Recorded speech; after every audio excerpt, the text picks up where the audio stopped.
Welcome to our channel. Today we're exploring one of history's most complex and chilling transformations, the rise of the Nazi Party in Germany, a tale defined by economic despair, political instability, and the magnetic pull of a charismatic leader whose rhetoric changed the course of history. Our story begins in the tumultuous years of the Weimar Republic, a period marked by political experimentation and fragile coalitions. In the late 1920s, before the Great Depression struck, the National Socialist German Workers' Party, or Nazi Party, was nothing more than a marginal force on Germany's far right. In the Reichstag elections held on May 2, 1928, the Nazi Party secured only 2.6% of the national vote, a slight decline from the 3% they had achieved in 1924. At this time, Germany was governed by a grand coalition that included Social Democrats, the Catholic Center Party, the German Democratic Party, and the German People's Party. Despite their unity, this coalition was increasingly unable to confront the growing challenges facing the nation.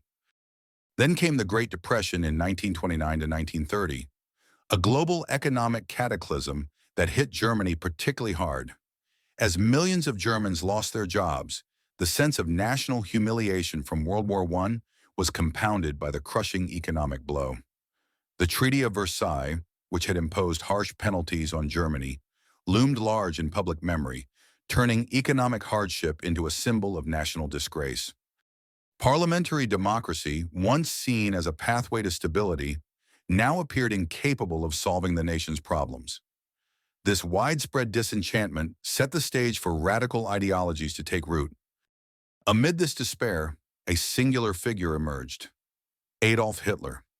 With a mesmerizing oratory style and a message that resonated deeply with a population desperate for change, Hitler captured the public's imagination. Unlike many of his contemporaries, he was able to channel the anger and helplessness felt by millions. The Nazi Party's propaganda was deceptively simple yet potent. It promised to rescue Germany from the depths of depression, restore traditional cultural values, and reinstate Germany's rightful position as a global power. For those who had lost faith in the existing parliamentary system, these promises were both alluring and, as history would later reveal, dangerously misleading. One of the key strategies that propelled the Nazi Party forward was its ability to adapt its message to various segments of society. When addressing businessmen, the focus shifted from anti-Semitism to anti-communism, emphasizing economic recovery and the restoration of lost German colonies. For soldiers, veterans, and nationalists, Hitler promised a resurgence of military strength and territorial reclamation. Farmers received assurances of relief from plummeting agricultural prices, while pensioners were comforted with promises of financial stability.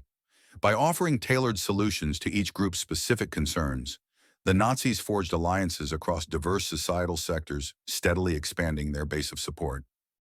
Political missteps by the ruling coalition only deepened public disillusionment. In July 1930, amid a political deadlock, Center Party politician Heinrich Brüning persuaded President Paul von Hindenburg to dissolve the parliament using Article 48, a constitutional measure designed for emergencies. This decision, however, backfired spectacularly. In the September 1930 elections, the Nazi vote surged to 18.3%, establishing them as the second largest party in the Reichstag. The instability continued. The Brüning government, heavily reliant on emergency decrees, was unable to create a stable majority that excluded not only the Social Democrats, but also the Communists and the growing Nazi presence. The political landscape shifted dramatically in 1932. In the July 1932 elections, the Nazi Party's share of the vote skyrocketed to 37.3%, making it the largest party in the Reichstag. At the same time, the Communist Party also saw significant gains, reflecting the widespread desperation among the German people. The traditional political forces were crumbling, and many in Germany began to see the Nazi Party as the only viable force capable of restoring order. Despite a slight dip to 33.1% in the November 1932 elections, the momentum was undeniable. The culmination of these turbulent events came on January 30th, 1933. In a move that would forever alter German history, President Hindenburg appointed Adolf Hitler as Chancellor of Germany. It's crucial to note that this appointment was not the result of an overwhelming electoral mandate. Rather, it was the product of backroom deals among conservative politicians who, disillusioned with parliamentary governance, believed they could control Hitler and steer the nation toward a conservative authoritarian future. Within 2 short years, Hitler had outmaneuvered these political elites.